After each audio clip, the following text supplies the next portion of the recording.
네, 안녕하십니까. 오늘 수업 시작하겠습니다. 오늘 수업은 우리 기본서 223페이지죠. 물건의 종류부터 하겠습니다. 자, 우리 지난 시간에 물건은 대세권이고 절대권이다. 그리고 공시제도를 갖추고 있다. 그런데 부동산은 등기로 공시하고 동산은 점유, 인도로서 공시한다. 여기까지 했습니다. 그런데 아주 슬프게도 부동산 등기에는 공신력이 없고 동산 점유에는 공신력이 있어요. 공신력이 있다, 없다 그런 얘기할 때 그 부동산 등기는 무효 등기를 얘기하는 거예요.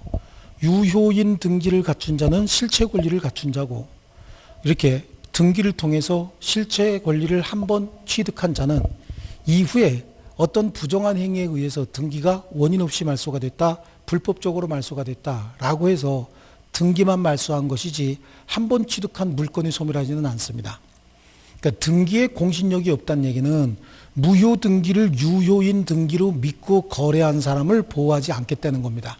그 이야기는 바꿔서 해석하면 실체권리 관계와 등기 관계가 일치하는 유효 등기를 갖춘 사람은 강력하게 보호하겠다는 겁니다.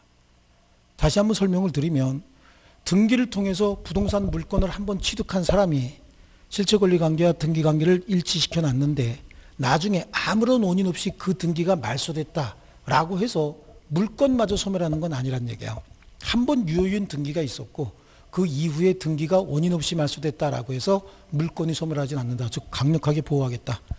그럼 그렇게 강력하게 보호가 되는 물건이라고 하는 건 법으로 정해놓고 이런 것들만 물건이다라고 선언하기 시작했습니다. 그래서 그걸 물권 법정주의다라고 얘기를 합니다. 그래서 물권 법정주의라고 하고, 물권은 법률과 관습법의 의함이 아니고는, 관습법도 법이거든요.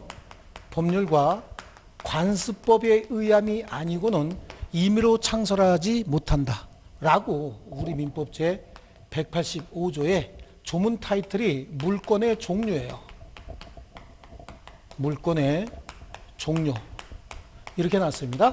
이 말의 의미는 법률과 관습법에 의하지 아니하고는 종류도 임의로 창설하지 못한다. 이걸 종류 강제라고 하고요. 또 내용도 임의로 변경하지 못한다라고 해서 종류 강제, 내용 강제 이렇게 얘기를 합니다. 그러니까 물건의 종류도 물건의 내용도 법률 규정에 의해서만 만들어낼 수 있고 법률 규정이 정한 대로만 효력이 발생한다. 그런 의미가 됩니다. 종류 강제, 내용 강제인데 여기서 얘기하는 법률은 다양하게 존재할 텐데 뭐 대표적인 게 민법일 겁니다. 그 다음에 기타 특별법이 있겠죠. 특별법에 의해서도 물건은 만들어질 수 있는 거예요. 이게 중요한 게 아니고 우린 이게 중요한 거죠. 우리 시험과 관련돼서 민사특별법에 보면 뒤에 가등기, 담보 등에 관한 법률에 가등기 담보권이 있어요. 이건 특별법상 물건이라고 보시면 됩니다. 저당권과 유사한 물건이다 이렇게 보시면 되고요. 그럼 민법은요. 민법의 물건은 소유권으로부터 출발합니다. 소유권이라고 하는 건 어떤 물건의 소유권이에요. 소유권을 설명을 드리면 소유권은 어떤 물건의 사용, 수익, 처분의 권능을 합쳐서 소유권이라고 합니다.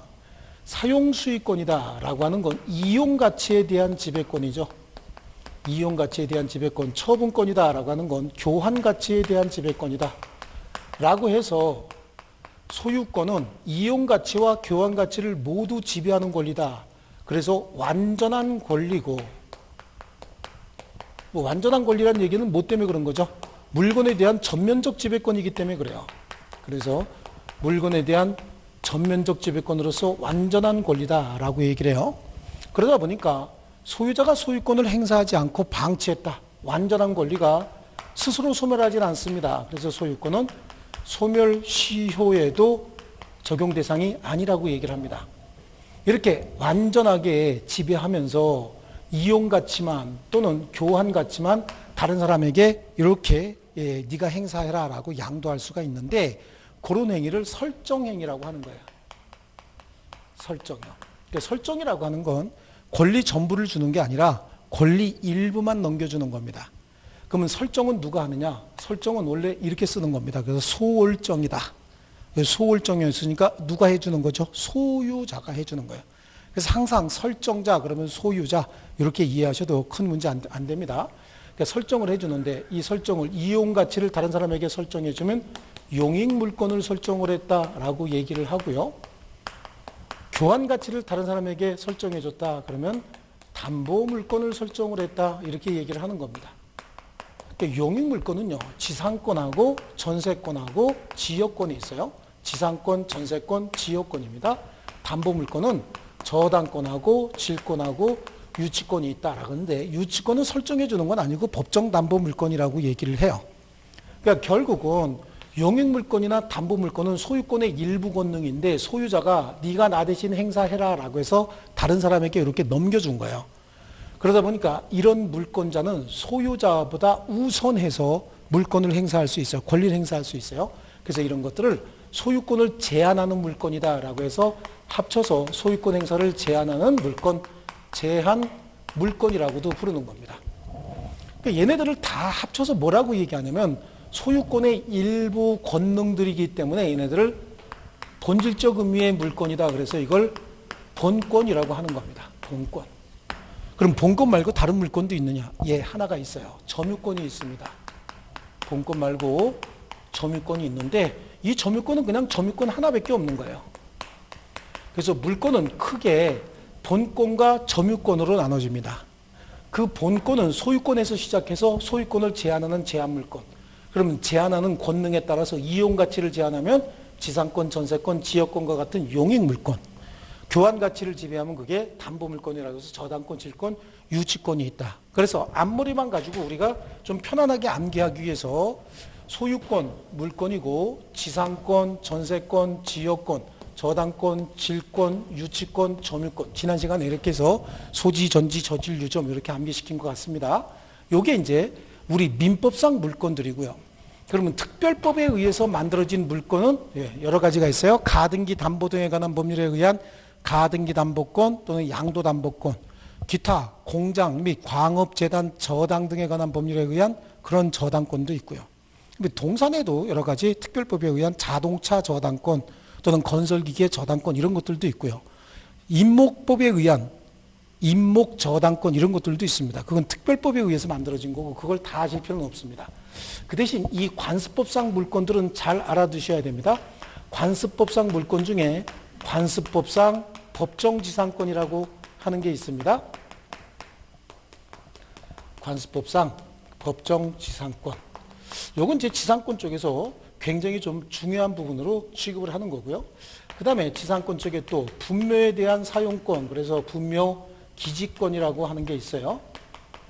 그리고 동산의 양도담보권 정도가 있어요. 동산에 대한 양도담보. 부동산에 대한 양도담보는 가등기 담보 등에 관한 법률에 의해서 설정된 실정법상의 권리고 동산의 양도담보가 관습법상 권리다라고 하는데 이게 나오면 항상 우리가 같이 유념해야 되는 게 관습법상 물건이 아니라고 하는 거예요. 이건 관습법상 물건인데 아닌 것들도 3개 정도예요. 그래서 사도통행권이라고 하는 게 있습니다. 사도통행권. 이거는 관습법상 물건이 아니다라고 얘기하는 거고요. 온천권이 있죠. 온천권. 이것도 토지의 일부 권능인 것이지 배타적 지배권으로서 독립된 권리라고 보지 않아요. 그 다음에 공원 이용권 또는 공원 시설 이용권이다라고 해서 이런 것도 관습법상 물건이 아니다라고 하고요. 최근에 하나 등장하는 게 추가적으로 등장하는 게 자, 소유권에 준하는 관습상 물건이다 이런 거예요. 그래서 소유권에 준하는 관습상 물건이다라고 하는데 소유권에 준하는 관습상 물건이라고 하는 건 우리 관습상 물건은 요거 3개만 인정하고 있잖아요. 그러니까 소유권에 준하는 관습상 물건은 물권법정주의 위반이에요. 이거 인정할 수 없다. 그래서 미등기 무허가 건물의 양수인은 그래 미등기 무허가 건물을 산 사람은 소유권을 취득하려면 원래 부동산에 소유권을 취득할 때 원인이 법률행위 같으면 등기해야 돼요. 그래야 소유권을 취득하는데 미등기 무허가 건물은 등기할 방법이 없기 때문에 그 소유권을 취득할 수 없어요. 그럼 돈 다 주고 목적물 인도받아서 현실적으로 사용수익하고 배타적으로 지배하고 있는 그 사람에게 어떤 권리를 인정할 것이냐. 그래서 한 사람이 잘못 얘기한 거죠. 소유권에 준하는 관습상 물권 정도는 있다고 봐야 되는 거 아닙니까? 라고 했는데 소유권에 준하는 관습상 물권은 물권 법정주의 위반이에요. 관습법에 의한 물권은 3개밖에 없어요. 이거 이외에는 관습상 물권을 정할 수 없기 때문에 소유권에 준하는 관습상 물권은 존재하지 않습니다. 그래서 미등기 무허가 건물을 양수한 자는 소유권에 준하는 관습상 물권을 취득한 것이 아니라 사실상의 처분권을 취득한 것이다 라고 얘기합니다. 이 사실상의 처분권 한 10번 좀 되뇌이셔야 됩니다. 그래서 223페이지에 물권 법정주의의 물권은 법률과 관습법에 의하는 외에는 임의로 창설할 수 없다. 그래서 법률과 관습법에 의해서만 물권을 만들어낼 수 있기 때문에 물권 법정주의다라고 하는 거고요. 거기에 물권 법정주의의 인정 근거에 거기 양쪽가로 1번에 절대성, 배타성에 따른 공시 방법이다. 봉건적 물권 관계 부활 방지다. 이런 얘기는 객관식 시험에 전혀 쓸데없는 얘기입니다. 전혀 쓸데없는 얘기고 넘겨보시면 여기서 얘기하는 법률이란 그 185조에서 여기서 얘기하는 법률이란 형식적 의미의 법률만을 의미한다. 그러니까 이거 1조, 2조, 3조, 4조라고 하는 형태를 갖춘 그런 법률만을 얘기하는 거예요. 그러면 형태가 없는 법률은요. 관습법이라고 하는 게 있잖아요. 그래서 여기서 얘기하는 법률은 조문 형식을 갖춘 형식상의 법률만을 얘기합니다. 명령 규칙은 포함되지 않는다라고 하는 거고 관습법에 의해서도 물권은 창설할 수 있다라고 하는데 관습법의 효력이 뭐 대등적 효력설, 보충적 효력설 이런 것도 필요 없습니다. 여기서 보면 관습법에 의해서 창설된 물권도 민법에 의해서 정해진 물권과 효력이 똑같아요. 대등하거든요. 그래서 이건 뭐 대등적 효력설이다라고 얘기를 하는데 이게 왜 문제가 되냐면 민법 제1조에 보면 민사에 관하여 법률의 규정이 없으면 관습법, 관습법이 없으면 조리에 의한다라고 순서를 정해놨기 때문에 그때는 보충적 효력이다라고 하는데 그거 여기서 지금 불러내서 무슨 이익이 있냐? 아무 이익 없어요. 그냥 우리 민법상 물권은 소지전지 저질 유점이고 관습법상 물권은 3개고 이거는 물권이 아니라고 판례가 얘기하고 있다. 그래서 이런 게 등장하면 이건 물권이 아니다. 이거 골라낼 줄 알면 되는 겁니다. 그래, 창설하지 못한다의 의미. 그럼 창설하지 못한다는 얘기는 두 번째 줄에 자, 법률 또는 관습법이 인정하지 않는 새로운 종류의 물권을 임의로 만들어내지 못한다. 이걸 종류강제라고 하는 거고 나아가 법률이나 관습법이 정하고 있는 내용과 다른 내용의 물권을 만들어내지 못한다라고 하는 걸 내용강제다라고 얘기를 합니다. 종류강제, 내용강제 이렇게 얘기를 하는데요. 여기서 종류강제에 위반하면 이걸 위반했대요. 종류강제에 위반했다. 그러면 이 위반하게 되면 위반행위 전부가 무효가 됩니다.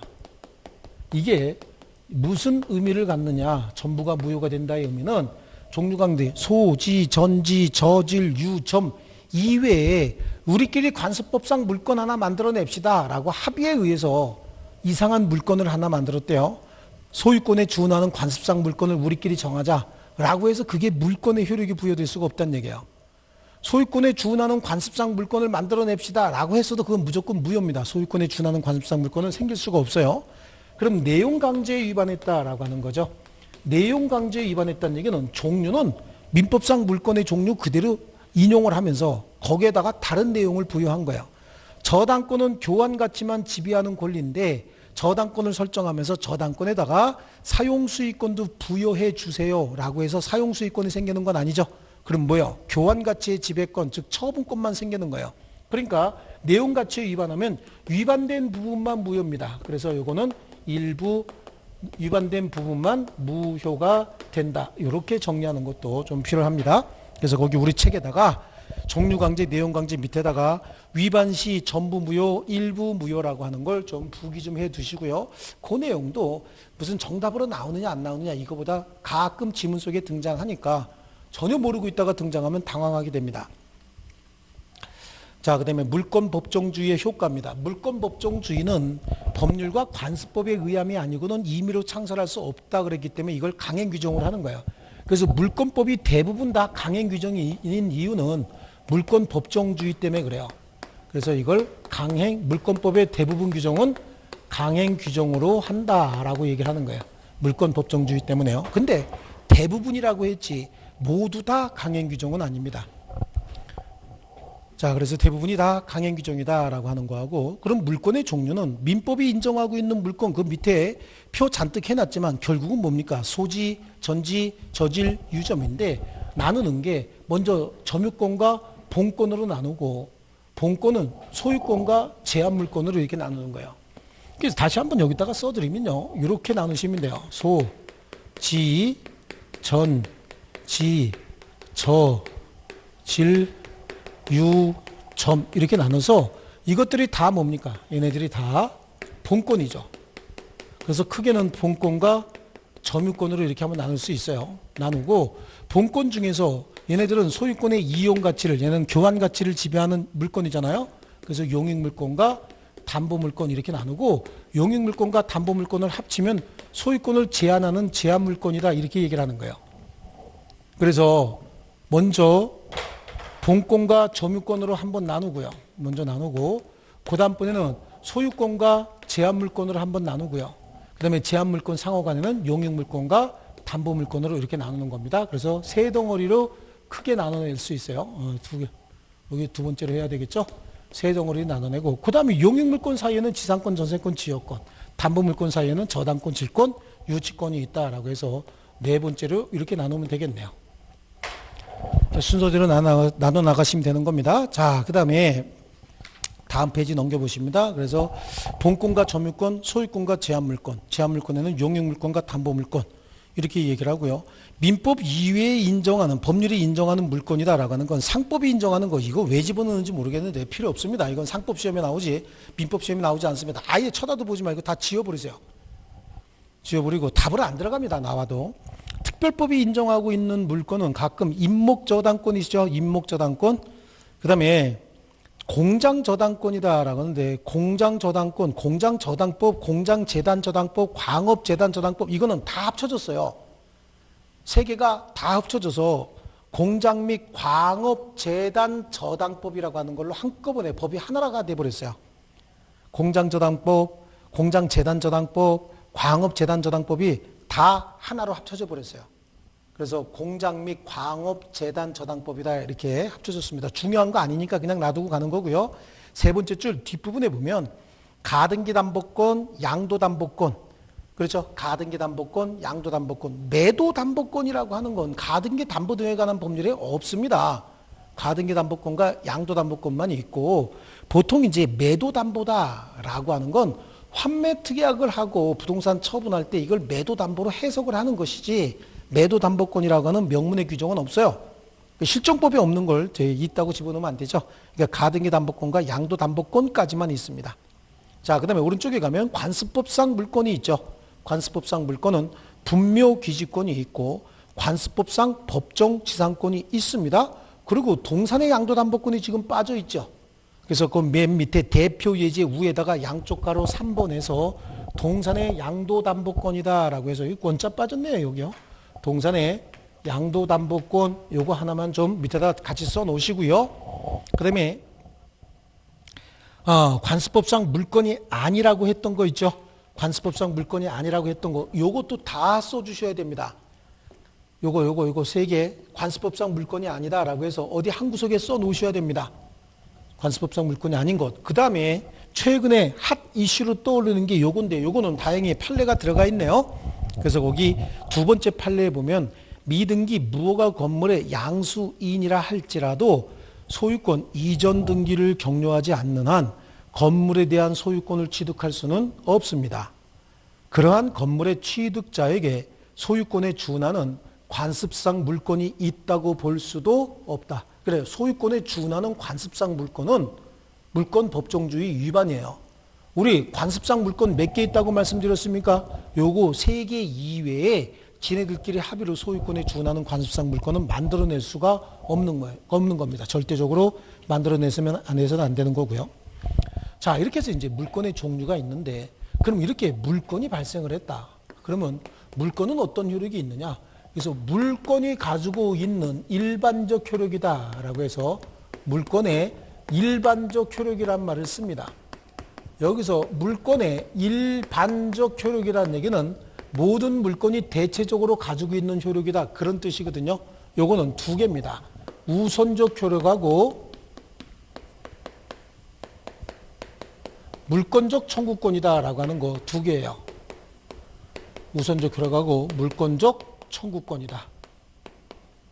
이 두 개인데 8개의 물권이 또는 관습상 물권이 모두 다 같지는 않아요. 100%는 아니라도 대체적으로 8개 중에서 5개 정도가 인정한다라고 하면 그건 일반적으로 있다라고 얘기를 하는 거예요. 둘 다 4개, 4개다 그러면 일반적으로 있다라는 얘기는 못하겠지만 8개 물권 중에서 5개 정도가 인정한다 그러면 그 정도를 이제 일반적 효력이다 이렇게 얘기를 하는데요. 그 중에서 우선적 효력이다라고 하는 건데 이 우선적 효력은 물권이 충돌했을 때 문제가 되는 거예요. 물권이 충돌했을 때. 그 물권이 충돌했다는 얘기는 하나의 물건이 있다. 또는 하나의 법률 관계가 있다. 하나의 법률 관계가 이렇게 있는데 이 위에 존재하는 권리가 2개 이상이라는 거죠. 하나만 있는 게 아니라 2개 이상의 권리가 성립해 있다. 그래서 여기에 A라고 하는 권리도 있고 B라고 하는 권리도 또는 뭐 C라고 하는 권리도 있는데 뭐 3개, 4개 나열할 필요 없습니다. 2개만 가지고 비교해도 되는 거예요. 이 물건의 매각 대금이 2억 정도인데 이 물건의 매각 대금은 1억 5천이고요. 이것도 이 권리도 1억 5천이다. A라고 하는 권리도 1억 5천짜리고 B라고 하는 권리도 1억 5천짜리다. 라고 한번 해볼게요. 그럼 이 물건을 매각해서 받아낼 수 있는 돈은 2억밖에 안 되는데 이 물건에다 행사하고 있는 권리는 1억 5천, 1억 5천 두 개 합치면 얼마입니까? 2억이죠. 3억인가요? 그렇네요. 계산을 잘 못하고 있네요. 3억입니다. 그럼 보세요. 이거 팔아서 A든 B든 자기가 먼저 받고 싶어 하겠죠. 왜 이런 문제가 생기냐면 A한테 1억 5천을 다 주고 나면 여기는 5천밖에 못 받잖아요. 그 반대도 마찬가지죠. 그러면 어떤 걸 먼저 보호할 것이냐라고 하는 겁니다. 이게 어떤 권리를 먼저 보호할 것이냐. 여러분 같으면 여러분이 A라고 한다면 여러분이 당연히 먼저 받아야 되겠죠. 그래요. 그럼 한 분은 A고 다른 분은 B였대요. 그럼 어떻게 돼요? 지금까지는 언니 동생 하면서 친하게 지냈어요. 근데 이거 먼저 받을 사람이라고 하면 어떻게 돼요? 나 먼저 주세요라고 해야죠. 아니면 저 언니 또는 저 동생 먼저 주고 나는 5천만 주세요. 이게 말이 됩니까? 1억 원이 손해가 생기는데 그럼 어떻게 해야 돼요? 여기서 가위바위보를 시킵니까? 유치하게? 아니면 니네끼리 눈 찔러서 이긴 사람 먼저 와라. 그럴 수도 없는 거죠. 이거는 법률의 세계, 문명의 세계가 아니고 야만의 세계가 되는 거예요. 그러다 보니까 법으로 정해놓은 거예요. 이럴 때는 어떤 권리를 먼저 보호한다라고 법으로 정해놓은 겁니다. 그게 이제 우선적 효력이에요. 이 2개 권리가 둘 다 물권이고 물권이었다. 그럼 물권과 물권이 충돌한다. 그럼 물권의 종류는 여기서 봤듯이 본권과 점유권이 있죠. 먼저 가장 크게 나누면 둘 다 물권이라고 한다면 먼저 크게 본권과 점유권을 한번 이렇게 나눠서 보자고요. 본권과 점유권이 충돌했다. 근데 이 점유권이라고 하는 건 어떤 물건에 대한 사실상 지배 상태, 사실행이에요. 물건을 점유하고 있다는 얘기는 사실상 지배 상태를 권리로 인정해 준 게 점유권인 거예요. 개념이 잘 안 드시죠? 이 점유권은 굉장히 추상적이고 관념적으로 의식적으로 만들어낸 권리가 이 점유권이에요. 그러니까 물건을 사실상 지배하고 있을 때 제가 팔에 차고 있는 이 시계 제가 사실상 지배하고 있죠. 그런데 나는 여기에 대한 소유권 아니면 우리 집에 계신 분이 소유하고 있으면 나는 빌려왔겠죠. 내 마음대로 가져오면 집에 가서 맞아 죽죠. 그러니까 빌려왔기라도 할 거예요. 그러니까 사용수익권 가지고 점유하고 있어요. 근데 내가 이 시계를 여기다가 풀러놓고 갔다는 거야 오늘.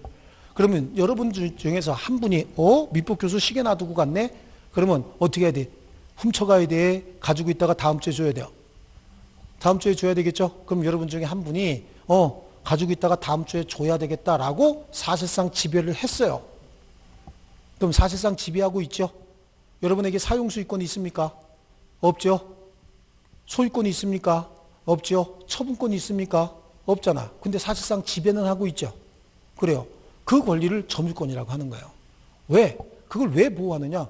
여러분이 지배하고 있는데 지나가던 사람이 네 거냐라고 물어봐요. 그럼 내 거라 그래? 아니라 그래? 아니라 그러죠. 사용수익권 있냐 물어보죠. 아니다. 사용수익권도 없죠. 그럼 그 사람이 내놔. 그럼 줍니까? 안 주죠. 그때 주장할 수 있는 게 뭐죠? 내가 먼저 지배했잖아. 안 줘도 되는 거 여태까지 우리가 알고 있어요. 그거 안 줘도 된다고. 그게 무슨 권리였을까요? 그게 점유권이었단 말이에요. 우리는 그게 점유권인지 모르고 당연히 안 줘도 된다라는 인식은 있잖아요. 근데 그 권리가 뭔지 몰랐단 말이에요. 그걸 뭐라 그래요? 점유권이다. 그러니까 여러분이 지배하고 있을 때는 사용수익권도 없고 소유권도 없이 지배했잖아요. 그래도 그 권리 인정했죠. 내가 지배하고 있을 때는요, 소유권이나 사용수익권을 가지고 지배했어요. 그러니까 이 점유권은 본권, 즉 사용수익권 없이도 점유할 수 있지만 사용수익권 가지고 있는 자도 점유하고 할 수 있고, 그렇다고 해서 서로가 권리가 충돌될 일도 없는 거예요. 그래서 점유권은 항상 모든 권리와 병존합니다. 이거 이해되십니까? 병존하는데요. 그러면 이제 점유권 빼버렸으니까 그럼 뭐만 남았어? 본권만 남았죠? 본권은 크게 이제 그러면 소유권하고 본권만 남았으니까 소유권하고 뭘로 나눠지죠? 제한물권으로 나눠지는 거예요. 이때는 제한물권이 우선하는 거예요. 왜 제한물권이 우선하냐면 소유자가 자기가 가지고 있는 권리 중에 일부를 얘한테 설정해 주면서 네가 행사해 그런 거잖아요. 그리고 자기가 또 내 거니까 내가 행사해야 되겠다라고 얘기할 수 있을까요? 이해가 잘 안 가시면 이렇게 보시면 돼요. 집이 두 채 있는 소유자 한 사람이 집을 임대하기 전에는 두 채 자기가 다 쓸 수 있죠. 그렇잖아요? 그런데 한 대를 전세권 설정해 줬어요. 그럼 소유자가 먼저 사용해야 돼? 전세권자가 먼저 사용해야 돼? 전세권자가 먼저 사용해야죠. 이해가 안 가세요? 아니, 전세권자가 시장 갔다 오는데 시장 갔다 집에 들어갔더니 목욕탕에 샤워 소리가 들려요. 그래서 문 열고 들어가 봤더니 집주인이 와갖고 나 소유자 라고 하면 전세권자가 깔끔하게 씻고 나오세요. 그럴까요? 당장 나가세요 라고 해서 옷은 다 찢어버리고 머리끄댕이 잡아갖고 내보내버려야 되죠? 그렇게 할 수 있어요? 없어요? 할 수 있는 거야. 소유자한테 덤빈다고요? 왜? 그렇다니까요. 소유권과 제한물권이 충돌하면 소유자가 나 대신 네가 행사해라 라고 했기 때문에 제한물권이 우선하는 거예요. 권리가 충돌했을 때. 그러면 세 번째, 이제 소유권 치워버렸으니까 제한물권끼리 충돌시켜야 되겠죠. 제한물권 6개나 있네요. 그래서 제한물권 상호 간에는 그래서 제한물권과 제한물권 사이에는 어떻게 할 것이냐? 얘는 성립한 순위에 의해서 결정이 나는 거예요. 그러니까 하나의 부동산에 1순위 저당권이 있고 2순위 저당권이 있고 3순위 저당권이 있다라고 했는데 이게 매각 절차가 이루어졌대요. 경매 절차가. 그러면 1순위 저당권자가 다 변제받고 남는 게 있으면 2순위 저당권자가 변제받는 거죠. 2순위 저당권자가 변제받고 남는 게 없다. 그럼 3순위 저당권자는 10원도 못 받아요. 아시겠죠? 그래서 성립한 순위에 의해서 보호 여부가 결정이 된다. 이거는 담보물권끼리만 그런 게 아니에요.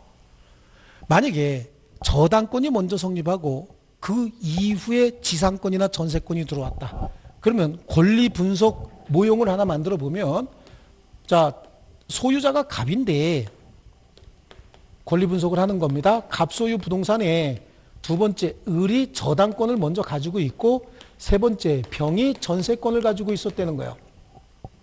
근데 저당권 실행 경매가 이루어졌대요. 저당권 행사했답니다. 경매가 이루어졌답니다. 경매가 이루어지면 밑에 있는 권리 다 소멸해버리죠. 그러니까 이건 소멸합니까 안 합니까? 소멸하는 거예요. 다 지워지는 겁니다. 다. 싹 지워져서 경락인이 있다. 그럼 경락인이 소유권을 취득하고 마는 거예요. 제한물권 상호간에도 저당권이 우선했죠. 왜? 먼저 성립해 있었으니까요. 그런데 전세권하고 저당권의 위치를 한번 바꿔볼게요. 이번에는 이렇게 해서 갑이 소유하고 있던 물건에 두 번째 병이 전세권을 가지고 있었고 세 번째 을이 저당권을 가지고 있었다는 거예요. 저당권자가 경매 실행했대요. 얘가 경매 실행했으면 저당권보다 먼저 있던 이 권리는 소멸합니까 안 합니까? 안 하는 겁니다. 순위의 원칙에 따라서 이 밑에 있는 권리는 다 소멸할지 모르겠지만 이건 소멸한다 안 한다? 안 한다. 이거 지워지지만 이건 살아있는 거예요. 그대로. 이해하셨죠? 그래요. 그래서 제한물권 상호간에는 뭐가 적용이 된다고요? 순위가 적용이 된다라고 하는데, 그럼 물권 봤으니까 물권하고 채권을 한번 충돌시켜 봐야 되겠죠? 물권과 채권이에요. 물권은 대세권이고 절대권이니까 등기라고 하는 공시 방법을 갖추고 있어요.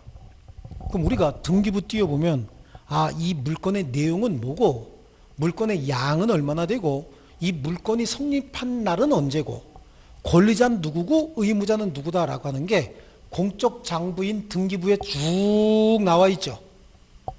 그렇죠? 근데 채권은 어때요? 채권은 당사자 사이에 은밀하게 성립하는 경우가 대부분인 거예요. 여러분은 제가 빚이 많아 보입니까? 재산이 많아 보입니까? 빚이 얼마나 되는지 전혀 모르죠. 알 수가 없죠.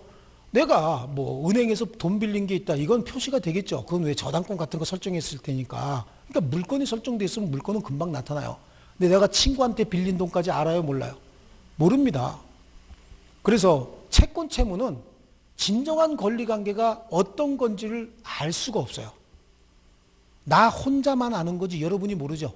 하지만 저당권이 설정돼 있다 그럼 저당권의 가치가 얼마짜리고 언제 성립했고 채권자가 누구고 채무자가 누군지 같은 게 다 나와 있죠. 그러니까 물건은 투명한 권리고 채권은 투명치 않아요. 그래서 물건과 채권이 서로 충돌하면 원칙이 뭐다? 물건이 우선인 거예요. 아시겠죠? 절대권이고 대세권이니까 물건이 우선이다. 이거 말도 안 되는 소리예요.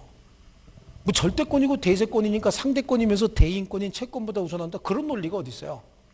왜 물건이 우선하느냐? 물건은 투명하잖아요. 공적 장부에 기재돼서 권리관계의 진정성이 확보되어 있죠. 만약에 이건 가정이에요. 만약에 물건과 채권이 서로 성립한 순위에 의해서 우선 여부가 결정이 된다라고 가정하는 겁니다.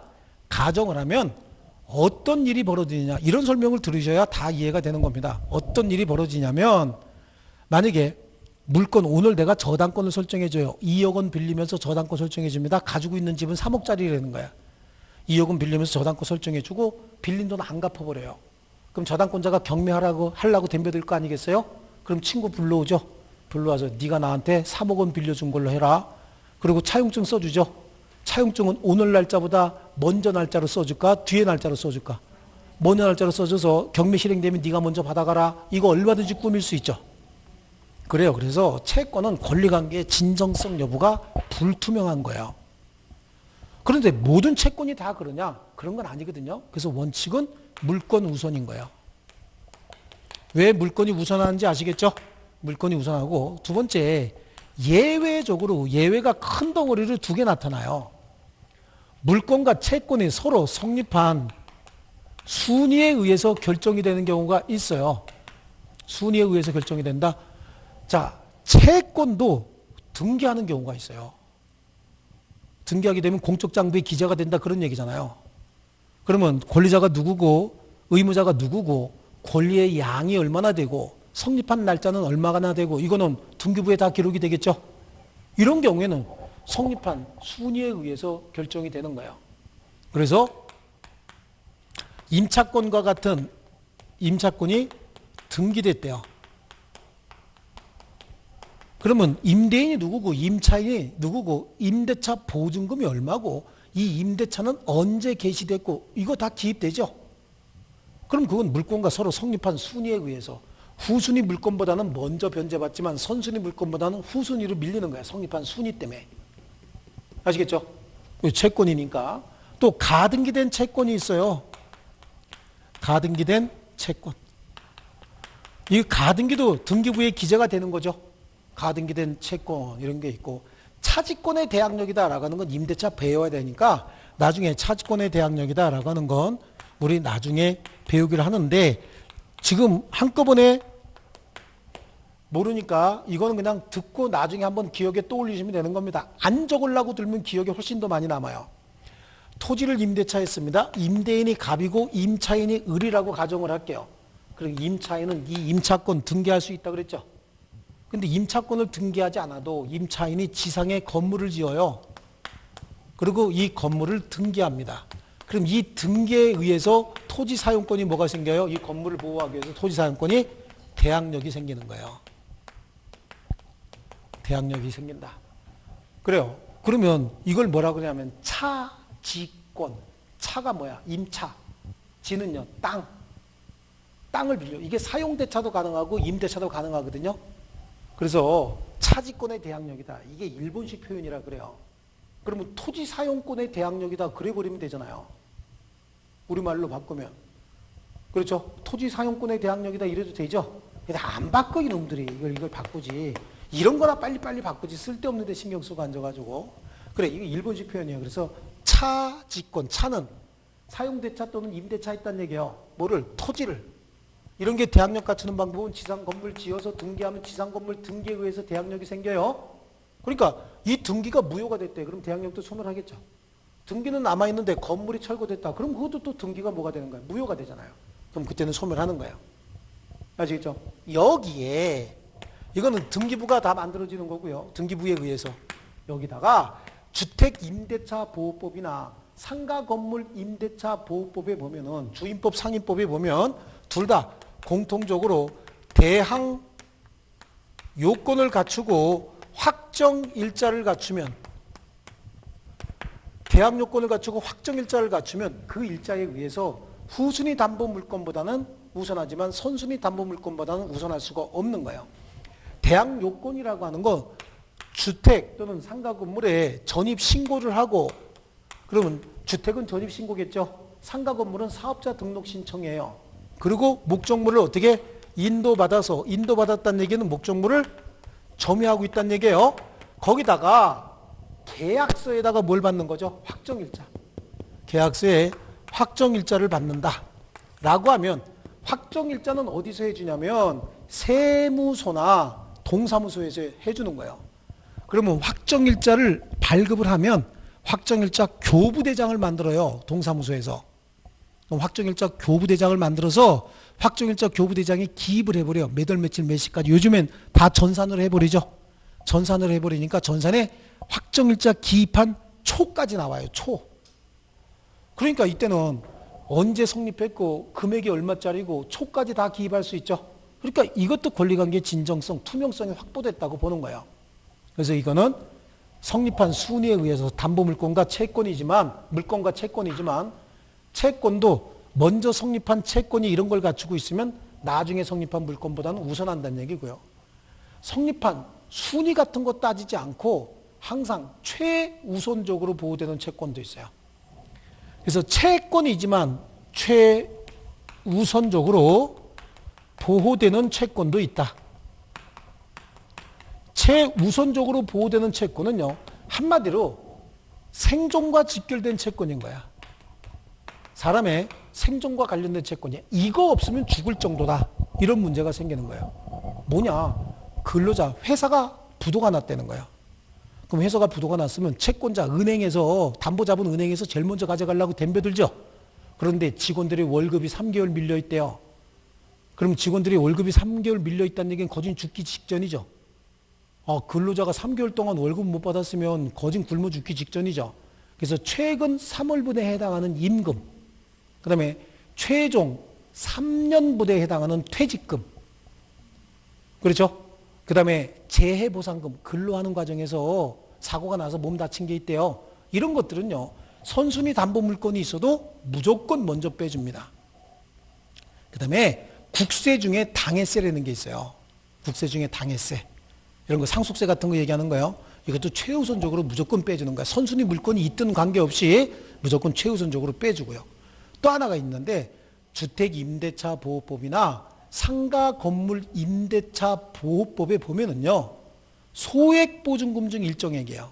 각 지역마다 보증금이 평균 보증금보다 한참 떨어지는 보증금을 가지고 있는 임차인들이 있어요. 그런 사람들은 가난한 정도가 지저지게 가난한 사람입니까? 아닙니까? 지저지게 가난한 사람이 아니죠. 이미 지저진 사람이죠.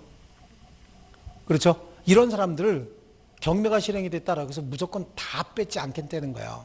지역마다 금액은 조금씩 달라요. 그 금액은 우리 주임법에서 공부할 거예요. 그런데 서울만 안개하면 되거든요, 나중에. 그래요. 그 금액 중 3분의 1 정도에 해당하는 일정 금액 정도, 그러니까 한 3개월 정도 나가서 살 수 있을 정도까지는 우선적으로 빼주는 거예요. 그러니까 그거는 암기사항인데, 최우선 보호되는 채권은 이제 머릿속으로 관념적으로 뭐하고 관련이 있다고요? 생존.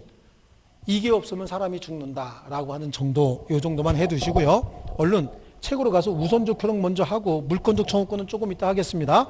자, 우선적 효력이다라고 하는 거. 그래서 채권에 우선하는 효력이 있다. 그래서 채권에 우선한다. 물권은 채권에 우선하는 게 원칙이죠. 원칙이고 물권의 우선적 효력이 예외다라고 하는데 그냥 이렇게 하지 말고 우선적 효력의 예외의 옆에다가 하나씩 써놓을게요.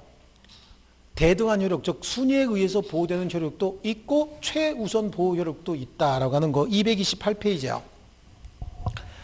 그래서 부동산 임차권이에요. 임차권 등기할 수 있다 그랬죠. 그 다음에 나에 보면 채권의 순위가 가등기됐다 중간에 보이십니까? 가의 첫 번째 줄에 부동산 임차권인데 그 임차권이 뭐가 됐대요? 등기됐다. 부동산 임차권이 등기된 때에는 거기 첫 번째 줄에 보이시죠?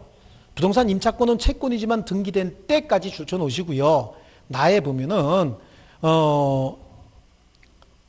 나의 첫 번째 줄 중간에 채권의 순위가 가등기된 때, 그래 가등기에 의해서 보존된 경우까지요. 그다음에 이런 거요. 그래서 법률이 특별한 이유로 특수한 순위를 정하는 경우 이렇게 말이 너무 어려운데 맨 밑에 근로기준법에 세 번째 있죠. 세 번째 줄에 근로기준법에 임금 우선 특권이다라고 하는 건 3월분의 급여, 3년분의 퇴직급여 정도 된다고 얘기했죠.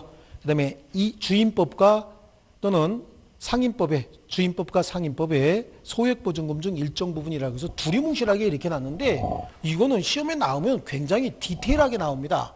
그러니까 어디 있는 거요? 책 말고 여기 있는 거 갖고 정리하셔야 됩니다. 요대로.